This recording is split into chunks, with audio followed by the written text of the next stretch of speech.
Hello, lovely souls. It's me again, the Delightful Soul, and welcome to my channel, Delightful by Design. Get ready for my take on all things trending, even the shenanigans. I aim to sprinkle my opinion with a dash of delight, but hey, not everything can be a delight, right? Your presence here is very appreciative, so hit that subscribe button if you want more of my delightful content. Let's dive into this story, huh? I find that hate cannot be reasoned with. So why is Black Radio hosting conversations with Candace Owens? This is an article written by Micah Harriet from The Guardian. The darling of the far right recently appeared on The Breakfast Club and Joe Budden's podcast, exploring Black America's willingness to forgive. In the past month, Owens has appeared on two mainstays of contemporary Black culture, the Joe Budden podcast and the Breakfast Club, where she told hosts that Black people had done better under Donald Trump than that welfare has destroyed the Black family.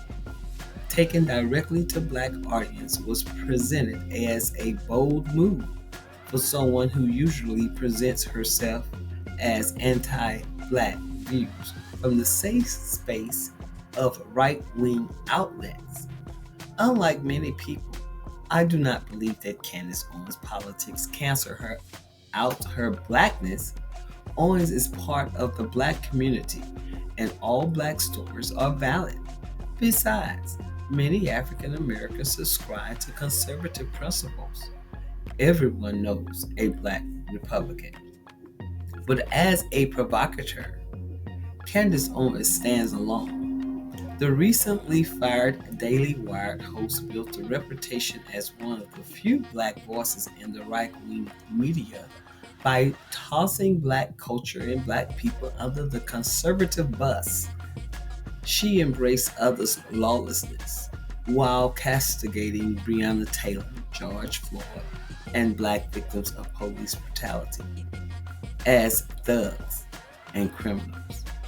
For Owens, the January 6th was virtually nothing, while Black Lives Matter movement is about Black anarchy. She told the congressional subcommittee that white supremacy and white nationalism is not a problem that is harming Black America. According to her, everything wrong with Black America is caused by Black culture and white liberals, but affirmative action is an affronted while to whites, like her former boss at the right-wing youth organization Turning Point USA. Owens doesn't believe in systematic racism because she's never been a slave in this country. When it comes to anti-Blackness, she is as remarkably consistent as the angry thorns that spat on third graders desegregating school while painting the civil rights movement as violent. To be fair, Owens has no legitimate education, experience, or expertise in politics, media, sociology, or public policy. She is just a person who says things. Her status as the darling of far right punditry is solely built on the oxymoron of a Black woman who is unapologetic anti-Black. So when she claims she was terrified by the prospect of a DEI airplane pilot, the irony that she might be the most unqualified diversity hired in America was lost on her. Ironically, a day after she appeared on The Breakfast Club, the Daily Wire announced on X that it had parted ways with Owens after championing her as a free thinker.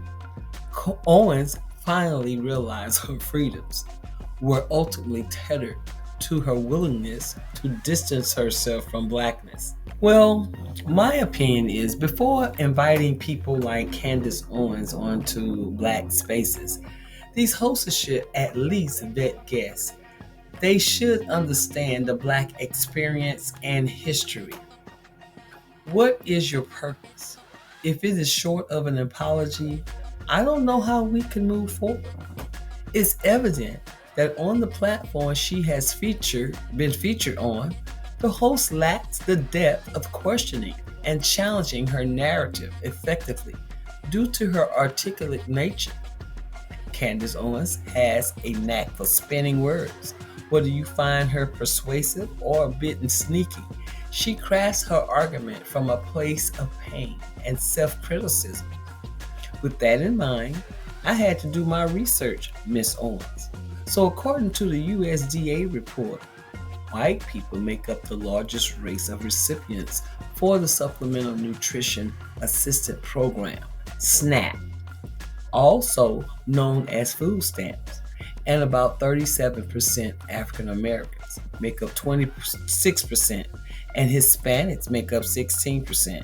And that even goes for the other systems out there. There is a larger white American that is on those programs. However, we do consider the minority and the majority. However, these figures fall in line with the population of demographics and debunk the misconception that welfare programs are predominantly associated with the Black community.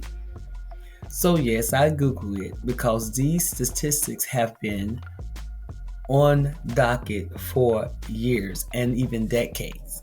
So I'm not going to mention the things she has said about Black men in our community, and those platforms just let her speak with no pause.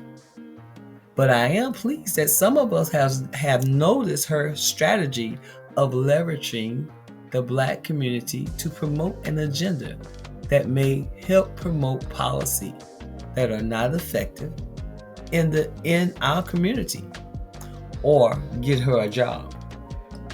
Well, I mean, the system negative on Black folks, especially when it was created by them, just doesn't add up.